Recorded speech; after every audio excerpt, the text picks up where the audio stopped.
Well, howdy. I figure I'm probably talking to a pretty empty room right now, but that's okay. I have a habit of talking out loud to myself when I play games anyway, so this is me just trying to profit off that. But I've spent a lot of my life playing video games. I spent a lot of my life thinking about video games, and I've got a lot to say about video games, so I'm hoping at least somebody out there is interested in hearing what I've got to say. But I did want to at least take this moment at the beginning of the stream to sort of explain what to expect. This is more or less just going to be a normal playthrough of Metroid Prime, but I did want to take some time to highlight some of the design elements that I feel stand out. Metroid Prime to me is sort of the bar that has been set that all other games are compared against, at least when it comes to environment design and atmosphere. But hopefully you enjoy the stream.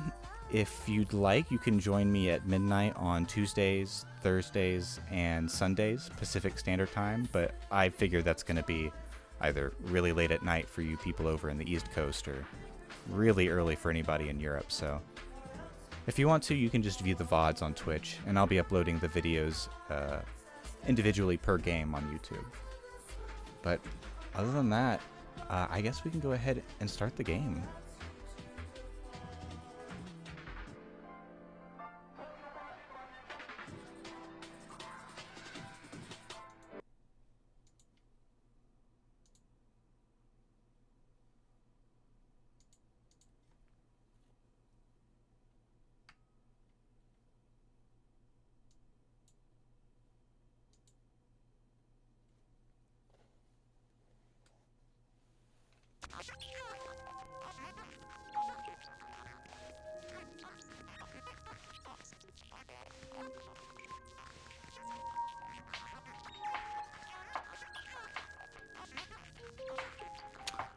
I have so much nostalgia for this game. It's crazy. I have memories of taking this game out on vacations, to family members' houses. It was a bit of an addiction, but it's just, there's something about this game that was highly captivating to me even as a kid, and I think that's why so much of my standards have been set by it.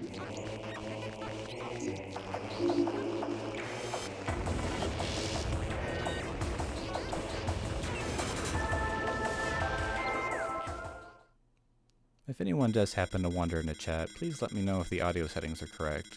I spent a lot of time trying to balance them, but ultimately I won't know until you hear it on your end.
Feels like coming home.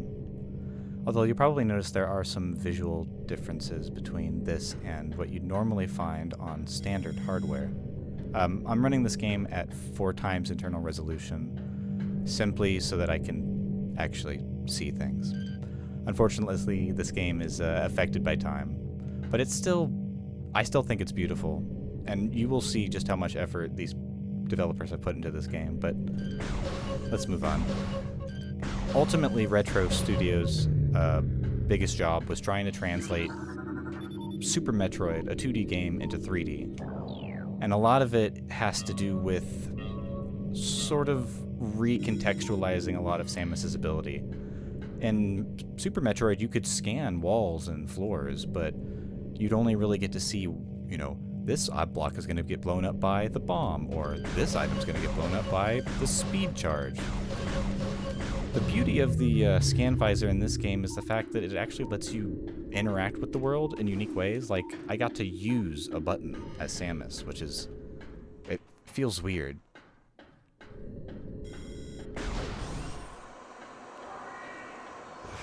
This just feels like the developer's showing off, but...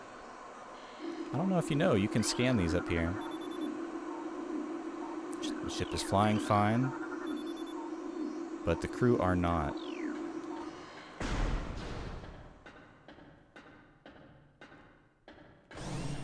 Oh. This is a weird element, but they added windows, and you can just look outside. I don't know why, but it's really cool.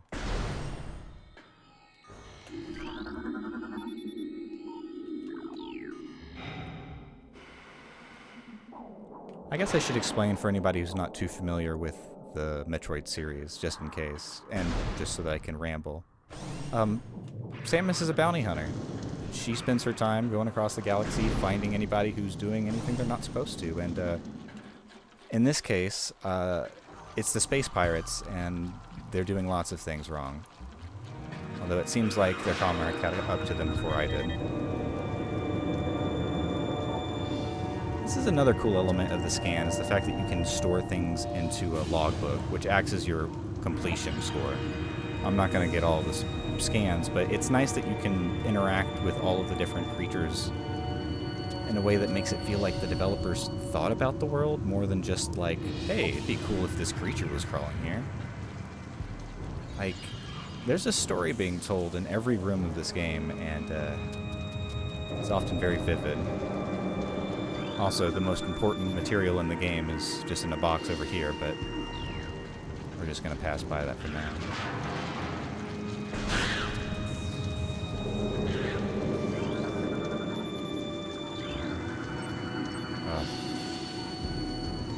Acid burns.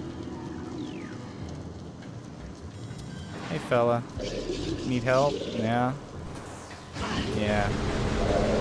Yeah, I'm not even gonna try to pretend. We hate the space pirates. Hello.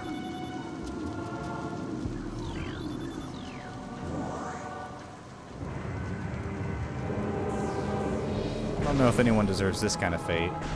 Whatever they were cooking up here was obviously not morally sound, but I don't know if death caused by excessive blunt trauma is fair.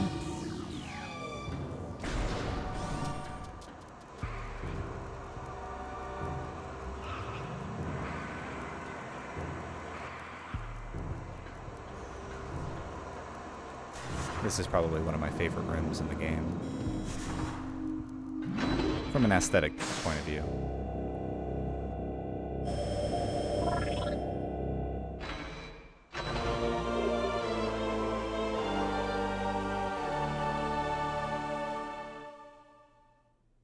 I would not rob you of that sound. But this is one of the most amazing features of this game, is the 3D map, and it kind of goes to show how much effort they put into each one of these rooms. I mean, there's a couple copy-paste jobs. I'm looking at Magmore Caverns, but there's enough uniqueness in this environment that you start to learn the layout and the highways and the byways, and it becomes really fun to navigate. But I love this room. It feels a lot like the McDonald's playground end caps that used to be cars or helicopters or just domes. Oh, I guess I should scan things in here.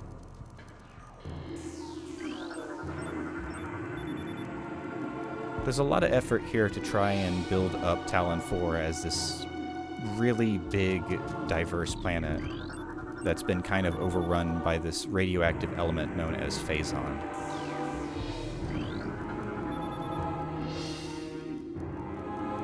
Wonderful.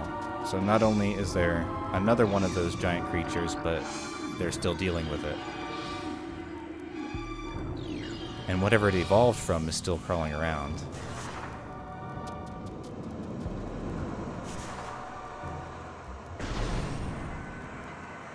A lot of this game has inspirations directly from Aliens and really any sci-fi movie of that time.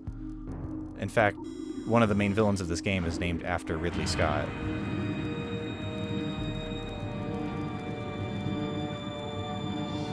Although I feel like that's a pretty well-known fact. Regardless, there's a lot of love shown to the sci-fi series here. It's so textured.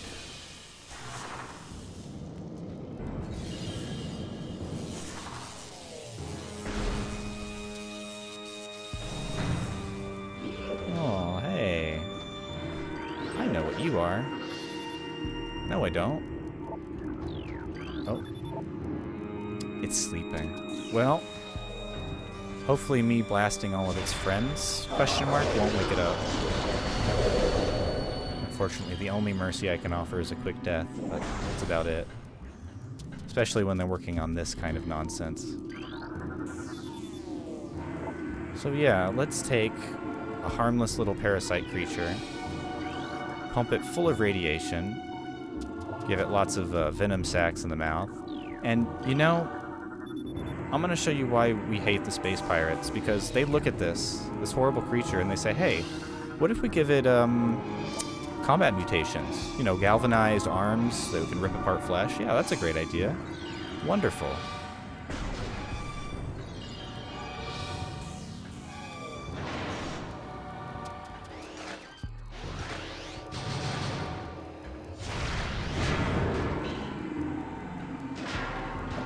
Nearly every item in this game can be scanned, and I think there is some confusion over what is part of completion and what isn't. Like, you don't have to scan power-ups, but you have to scan the individual pickups.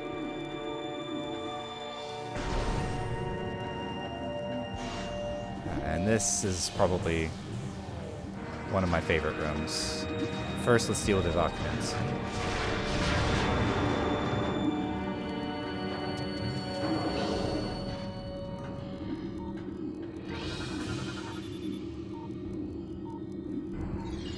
Whatever this Phazon is, it manages to turn something as tiny as one of those little parasites into something massive.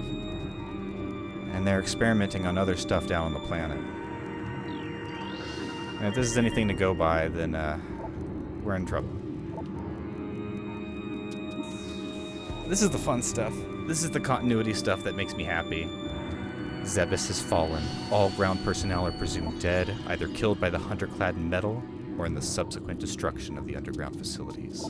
Our research frigates Orpheon, Syriacus, and Volparagam were in orbit at 0 hour and managed to retreat. Frigate Orpheon is now docked at Vortex Outpost. Orpheon's cargo appears to have a 100% survival rate. Metroids, of course. Are healthy but on restricted feeding schedules due to unsur. Yes, I understand. Metroids. Although there is a nice little... It's a great thing the hunter-clad in metal isn't after us. No signs of pursuit from the hunter. But there's a lot done in this room in particular to sort of forecast some of the events in the game. But I appreciate the effort that's been put in to display all this. There's an obvious attempt to make the planet more than just a video game backdrop. And here's a key reference. It's those annoying jumping guys from the first game. I actually don't... I don't know what they're called. He doesn't know either.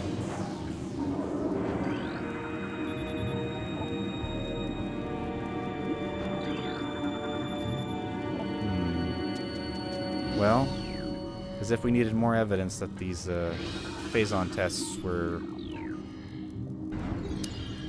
not entirely... Well, I guess they were successful in a way. Sorry, fella. I think I've exhausted my scanning for the while. I'm not going to get any more useful information for a while. My goodness.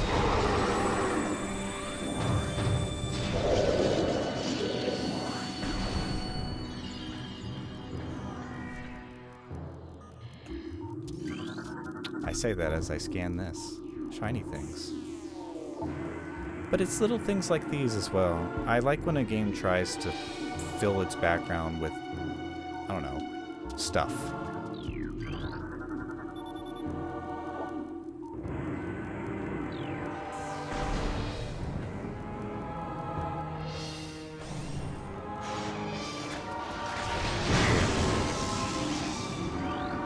I spend a lot of time in scan mode because I enjoy being able to have a tactile feel of the environment.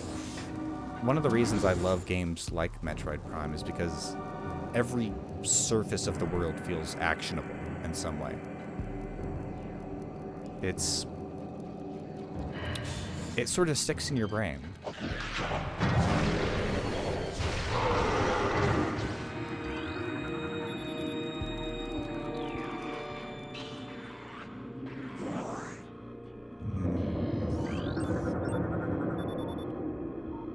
Dear.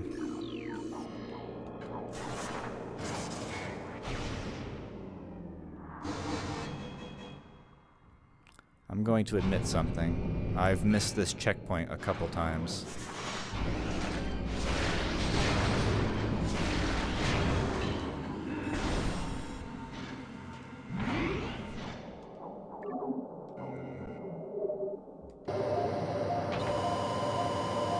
Well,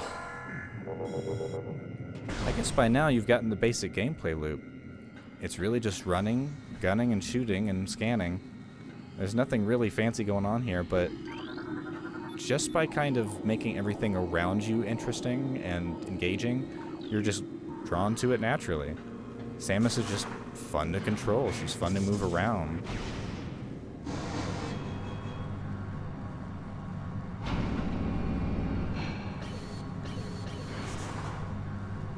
Well,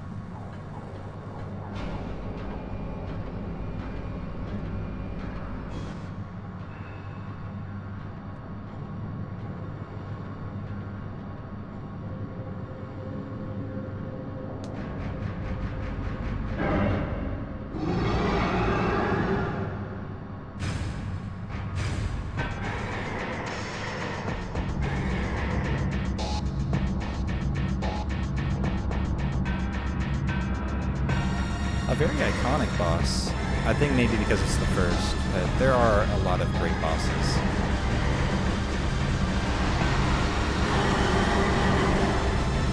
But of course, just like anything else in this game, we can scan it and find out that this is the Parasite Queen. Not only that, we now have access to a critical point. Wonderful. Another incentive for you to use the scan.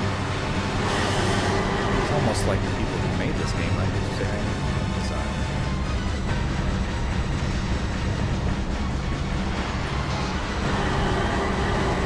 I say that being condescending, but I value games that are able to teach their mechanics without having to actually put a document in front of the player saying, hey, press this button to do this.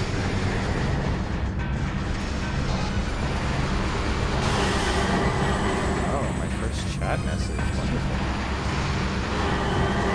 I'm gonna cherish that one.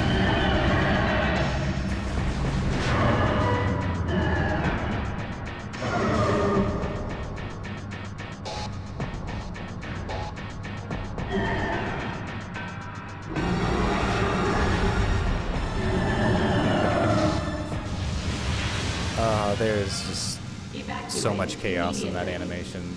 There's like 30 different particles going on right now. I love the idea that someone just copy-pasted and spread them everywhere. Well, we've enacted Chekhov's self-destruct button, so we gotta get out of here. I don't even think I'm using that trope right. Oh well.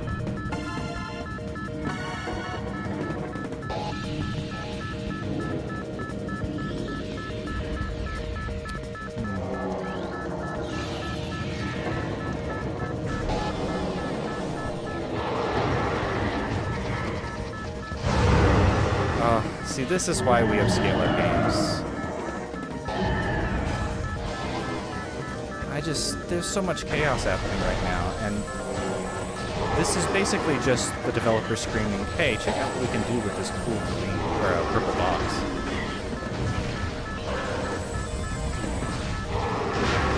There's just... Oh, I love this part.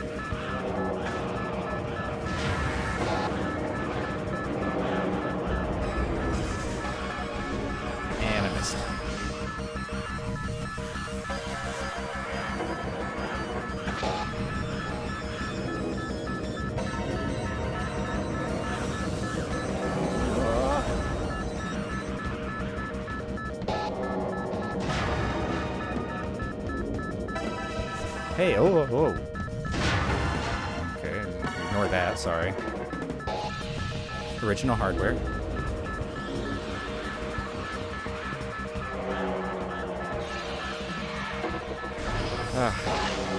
You know, I don't think there's a bad Metroid escape sequence. I don't think there's any other game series that perfectly accentuates just how horrifying it is to be on a planet that's about to explode.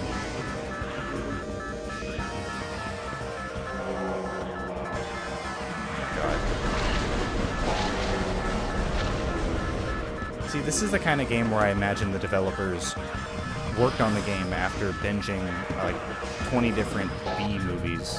What am I trying to say? Sci-fi movies from the 80s. Chug a bunch of Red Bull, down some pizza, and make the best game they've ever made. There's just a sense of cinematic flair that is just, it can only come about from caring about it.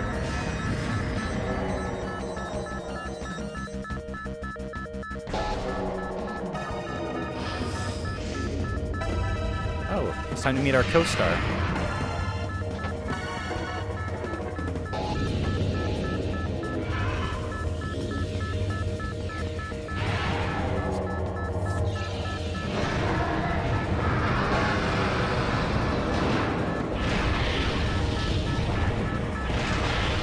I'll see you later. That's perfect. That's all the emotion you need to understand that Samus is determined to beat the hell out of. Oh, wow. Wow.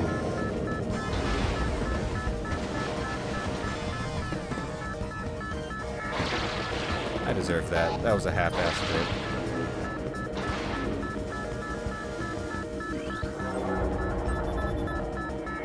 Oh, I see he's been updated. Stinger ballistics? Plasma fuel cells? Oh, we love the space pirates. Ah, yes, cerebral casing. Exoskeleton. Wonderful. Wonderful.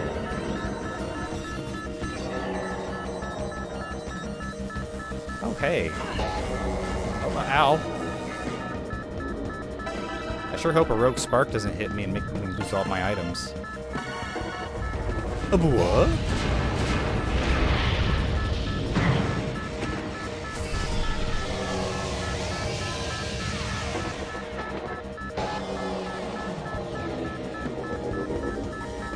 Although I gotta say, as a kid, this was so infuriating. Like, I understand why people were upset by this, but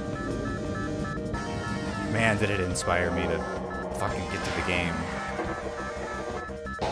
And of course, because the designers are evil, they put this tiny maze, which in the original version is pitch black for most of it.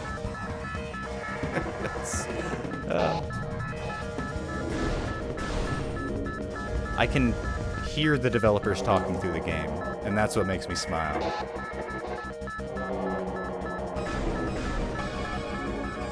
Let's get the hell out of here.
Beautiful every time.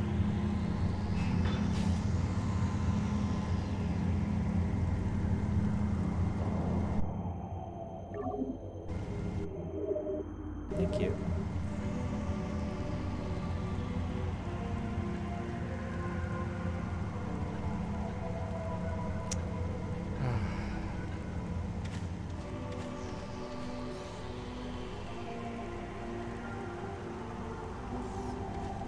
Alright, let's progress. For the sake of at least being there, let's just go to the impact crater. Let's go ahead and imbue you with the lore of this game, since I've kind of sped through the opening. You're playing Samus, bounty hunter, goes across the galaxy making sure nobody's doing anything nefarious. We have found some nefarious activity, and now we are going to try and put an end to it. The nature of said nefarious activity will be revealed over the course of the game, and ideally without me dying. What am I doing? Why am I trying 100%? Because I like scanning.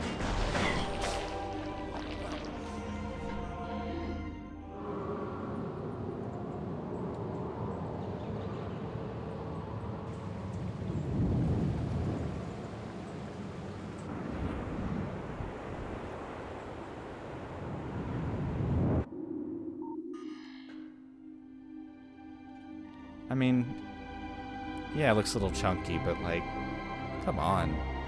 That's awesome.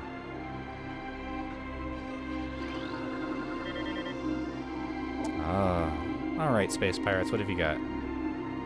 That's an alien design built on the surface of Talon 4. Well, I'm gonna go ahead and summarize what our friends here have written and say that this is a big lock, locking whatever's inside the crater away, and it's tied to the Phazon. But unfortunately, we can't find out what that is yet, so we'll come back later. But now we know, whatever this Phazon is, it is native, question mark, to the planet, although even that's going to start to come into question later. It's specifically hallways like this, and I am going to take damage while I talk about this. It's rooms like this that remind me of the original Metroid games. And it's clear that this is a message saying, hey, we also remember the Metroid games.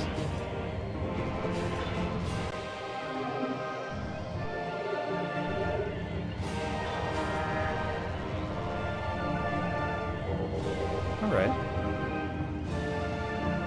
Let's go stomping through the jungle.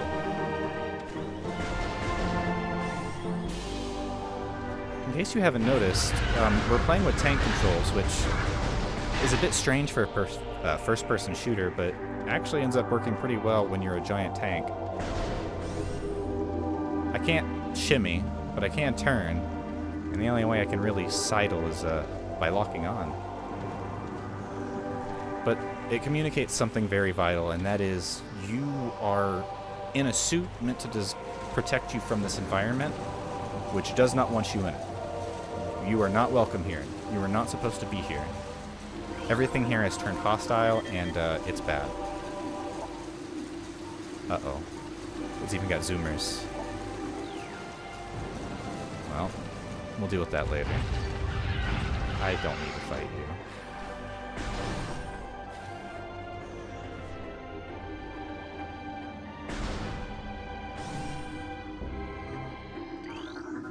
Yes. Alright. So now we've got another branch we can travel down. But I did remember another door somewhere over here. So let's go and explore that first. I think this first area is a really good way of kind of explaining how exploration works in this game. Which is kind of weird, because you would think, okay, yeah, just go walk around until you find a door you can't open, but there's a certain language that the game starts to train you in. There's certain visual indicators, certain types of terrain. You begin to learn what the game is trying to tell you, basically.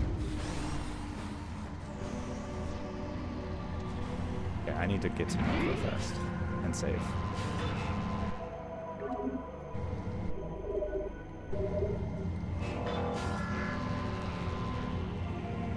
So we've got all these different areas, right? We've got this obviously lore important crater. We've got an elevator, although I would have taken that if I was a new player, honestly. If we go over here, we get told that there's another thing we need to get. And I do want to take some time enjoying this area. It's just, like, a developer sat down at a 3D modeling program and looked at some rocks, looked at some moss, looked at flowers, and tried to make something beautiful. Unfortunately, I can't crawl, so I can't explore more of this beautiful environment. So that tells me, hey, not only do I need something that can blow up doors, I also need a way to crawl. I already know what those are because I had those in the beginning. But it's nice to know that I'll at least need those in the near future, which means hopefully I'm getting them soon.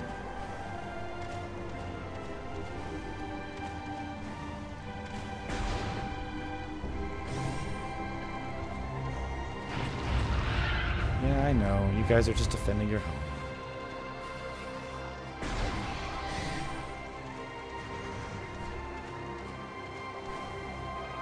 Now, there is another door up here I'm going to explore before I head to the Chozo ruins, but I already know what's up here. Oh. Alright, well here's another cool feature of the game. It will just give you tips, which I don't think you got until you interacted with the Chozo statues in the old games, but I could be wrong on that. It is kind of baby mode, but I'll take it, honestly. It's whatever. It does not bother me. But it's just, you're constantly rewarded for caring to look around the environment. Like, hey, this plant is giving off low levels of radiation. It's just another way that this whole environment is being slowly corrupted. It's so cool. Yeah?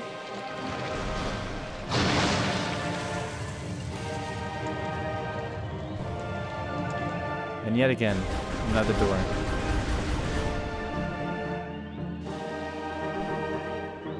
Alright, so we're going to the elevator. Excuse me. Pardon me. Sorry. Excuse me.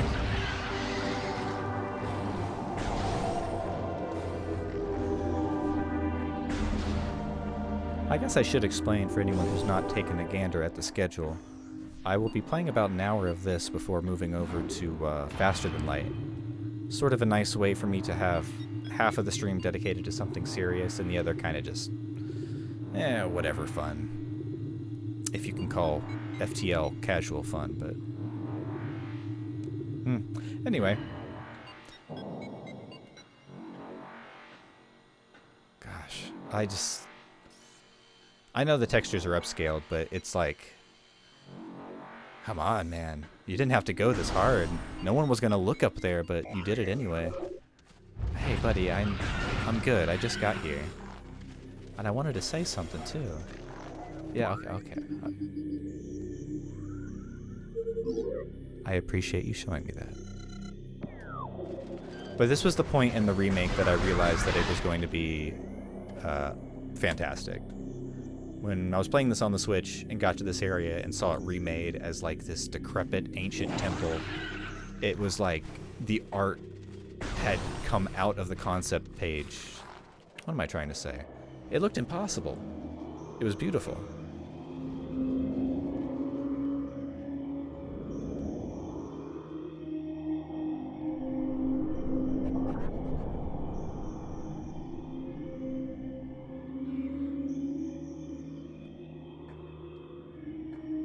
This environment just feels hot, dry.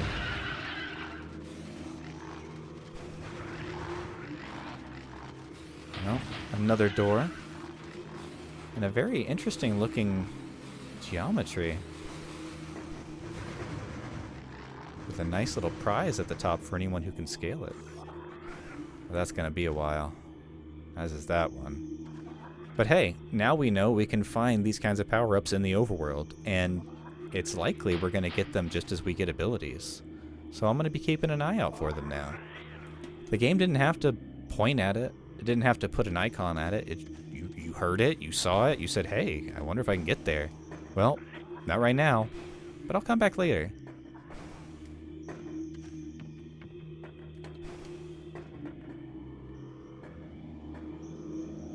Okay, well, this is the part of the game I don't enjoy. The war wasps.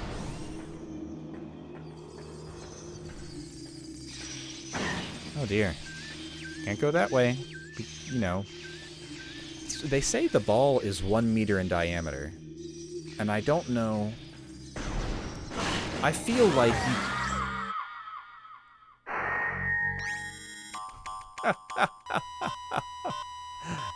That's awesome. I love that. I cannonballed into a bunch of leeches. Cool. Oh well. Let's scurry on back to where we were.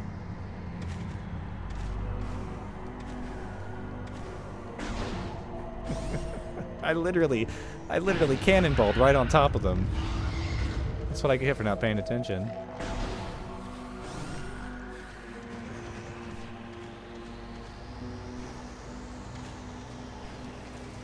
Hey, there's another half-pipe structure here.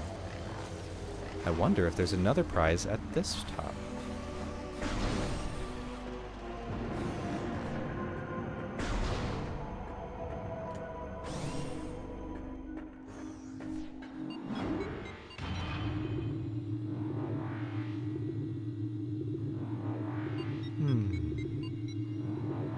I really do like this design of Samus.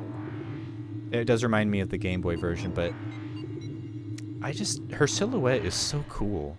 Out of all the Nintendo characters, she's the only one I think that actually looks threatening. She's angular and, I guess muscular? I don't know. Defined.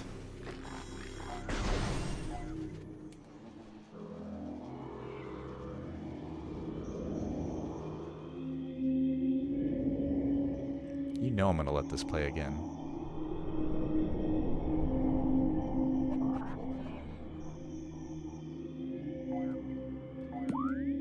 Okay, yes. Your assistance is appreciated.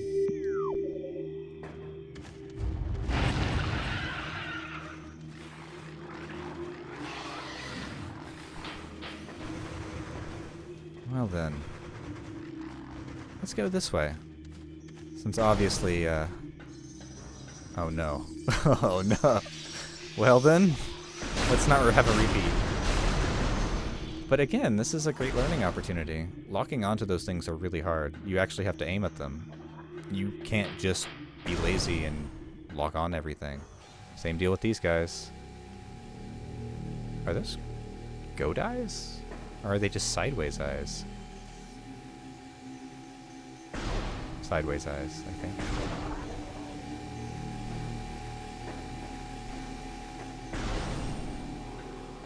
Okay, we're gonna read this real fast and get the hell out of this room.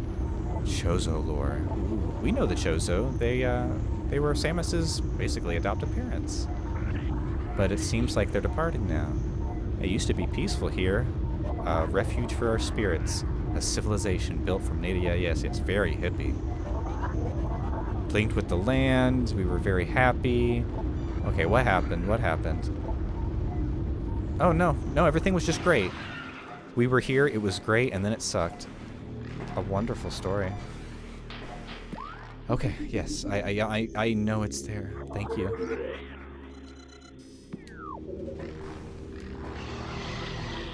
Oh, okay, we're moving. Fast. Alright.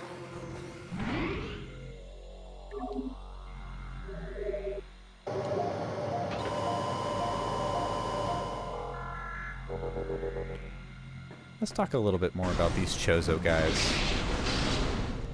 Because it's nice that they've been getting more representation in these newer games. It's interesting that there's sort of a Amazonian background for Samus, despite the fact that she still ostensibly identifies as a human fighting for humanity. But it kind of deals with, like, being touched by the gods, or, I don't know, accessing forbidden power. It's almost kind of tragic how she's drawn into every conflict, just by the nature of her being the person who can actually solve the conflict. I don't know. Oh, I love these little guys. They're just little fireflies, although the hard part is finding the angle to get around. Oh, please don't let me die again.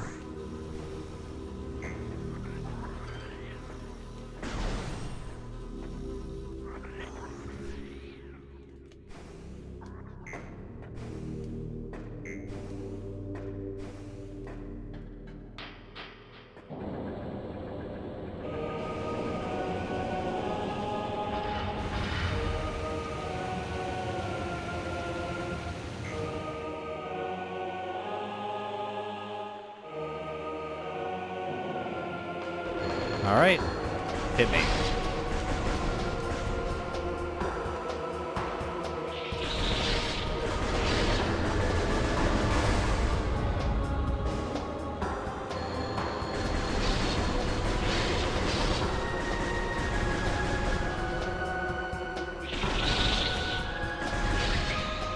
One more. Where is he?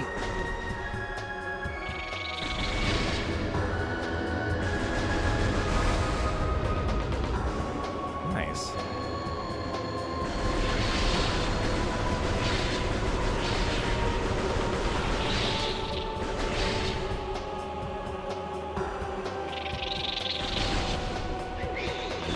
Ooh.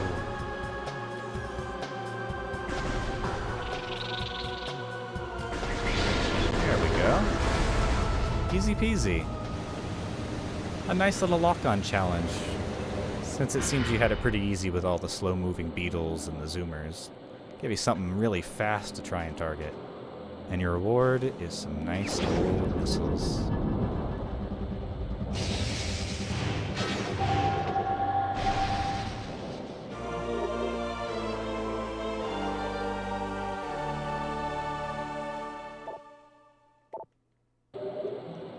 Yeah, so the missiles in this game are awesome, but I have a question.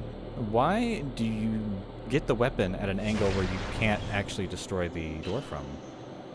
Is it because you have to get close, and when you do it, you see the reflection? Oh, you don't. Never mind. Ignore me.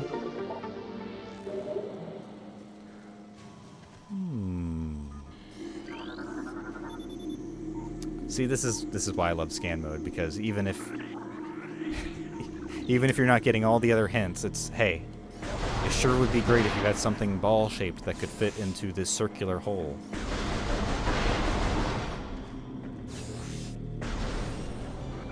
But now, we can explore all those locked doors we saw earlier.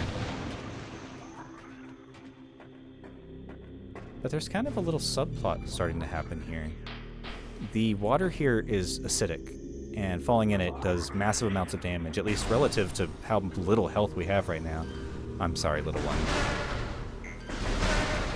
So, this is a legitimate danger. It's going to change, and it kind of affects the storytelling of this area.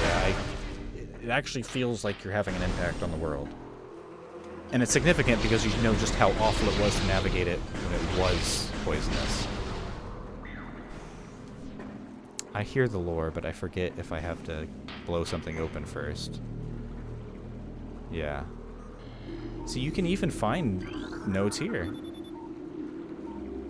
This is the language that it starts to speak to you in. You start to learn, okay, brimstone means I need a particular type of weapon. And then it tells you. Whoops. Yeah, 1 meter in diameter. That seems really cramped. Oh. Let's see what secrets are in here. It's nice that they give us lots of doors to use this on now, and lots of ground to cover.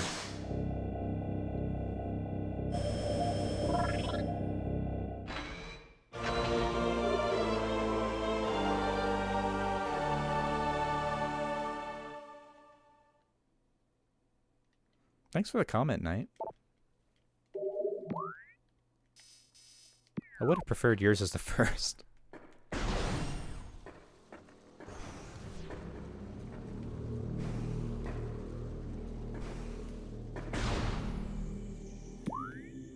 Now, let me take a look and make sure I actually know what I'm doing here, because I want to look cool in front of all of my potential viewers. Let's see. I am just gonna wing it. We're gonna go find whatever we can blow up with this new rocket. Excuse me.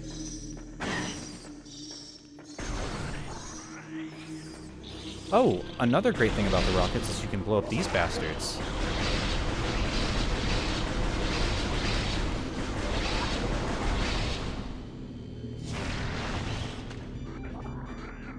And I am going to save. Did someone follow? Oh my goodness, thank you.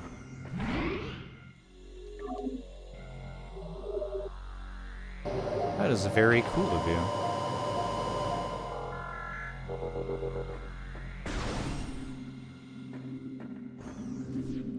I have a lot of love for this game, and a lot that I want to say about it. I've spent so much time with this game in my brain, running around all the different areas.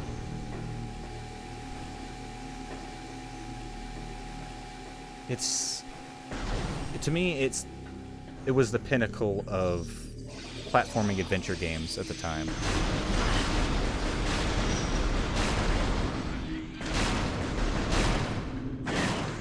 Okay. I really hope you weren't here to see me dive bomb into the, or cannonball into the leeches. I know where I need to go.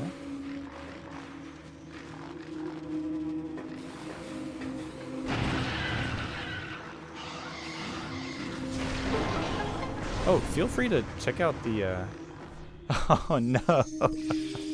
Well, welcome, and thank you for sticking around for so long.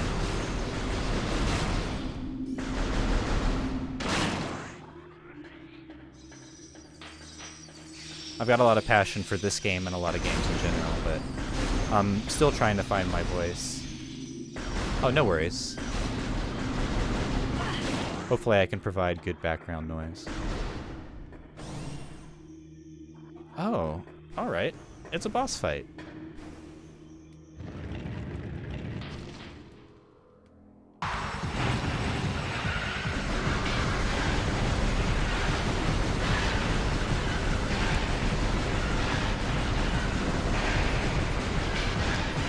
This is just a no-frills, straightforward, shoot the bad guys.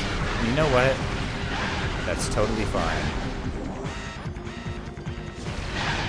Sometimes you really just want to use your new weapon to blow shit up.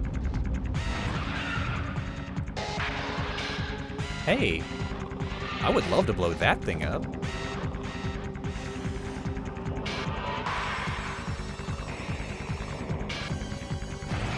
What? I don't remember you being so small. What the? You're so shiny.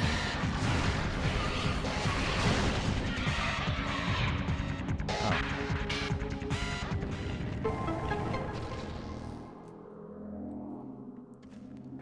And our tutorial is complete. We now understand, hey, shit's locked, go find the key. Turns out your keys are new abilities.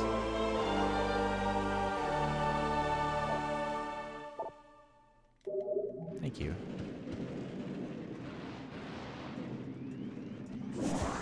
Okay, I think the reason why the morph ball just feels so amazing in this game is the fact that it's so...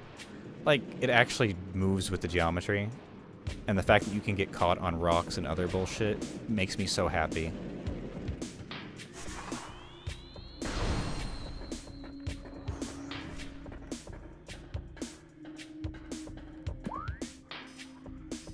Alright, where else would I like to explore? Oh, you know what? I can go into that little root area. Right, tight.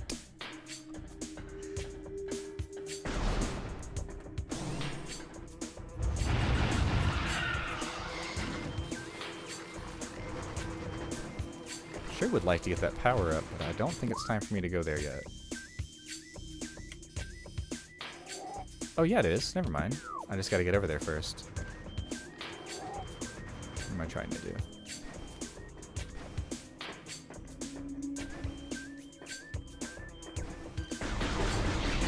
I also like that each of the areas in this game are colored and thematically different. I know Nintendo has a habit of kind of truncating everything down into Ice World, Fire World, Bowser World, you know.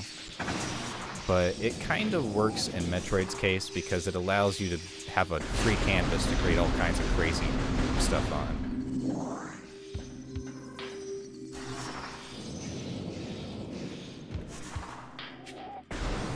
Although Magmore Caverns is probably the definition of the lava level. What did the Chozo have to say about this? Oh, so this poison was not... yeah, you guys were not having it. Oh no. You guys seem to be going through some stuff. Well, I sure hope they figure it all out. I sure would love to meet these guys. It's actually a little bizarre to be able to see the corners of the room. The upscaling actually allows some fidelity, and I don't think I've ever looked at the ceiling of this room. Interesting. Alright. Enough dawdling.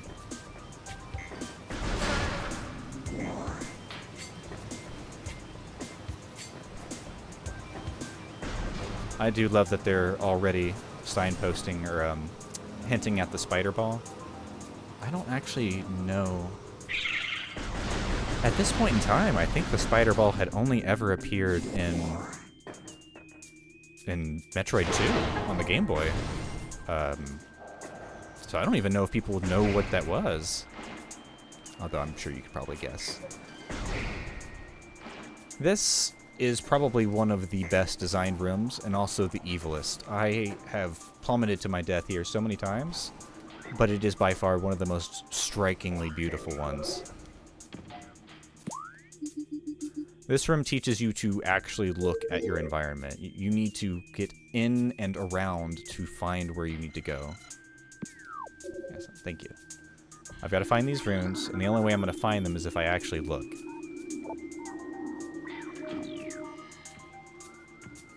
Nice and circular, so that I can always see something in front of me. Wonderful little tutorial.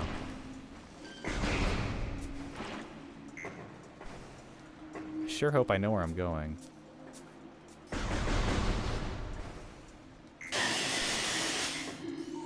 There we go.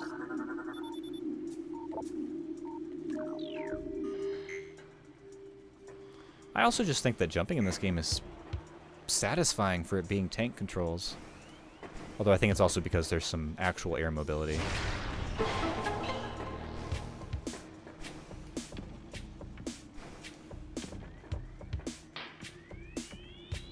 No, I was having so much fun platforming, I actually forgot if there was a room down here.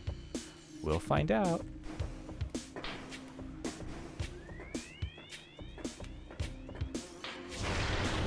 I would really appreciate you not... Oh, you know what? I can't be here yet. I do not have the bomb. Even if I got past this part, I couldn't get through the walls. I see, I see. But it's interesting. This is something of a substantial challenge for a new player. I think it's nice that they give you a little taste of it before you're allowed to get through all of it. He said, coping with the fact he couldn't complete the puzzle. Where am I going?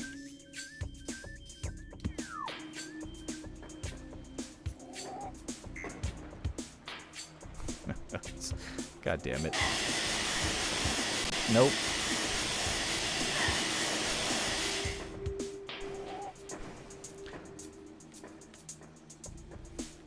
Yeah, like I said, I've played this game a couple dozen times. You know, something of an expert. I will have to deduct points from this room for having the tentacles because I don't like them, and they should be removed. That's the reason.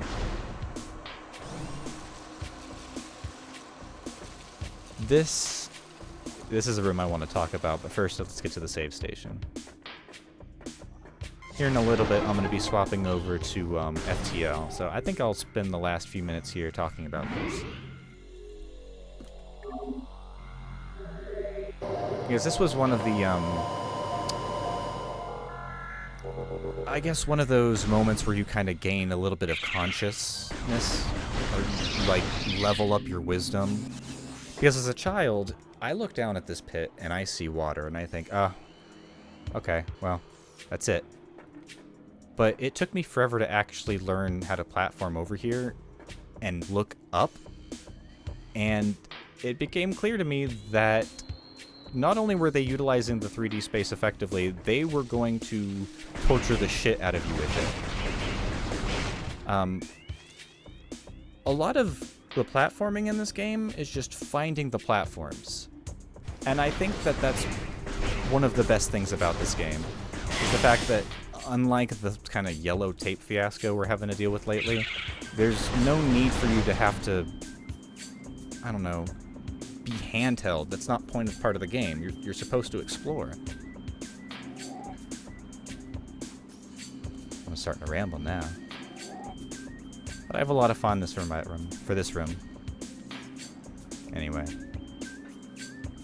Let's go ahead and move over to Faster Than Light.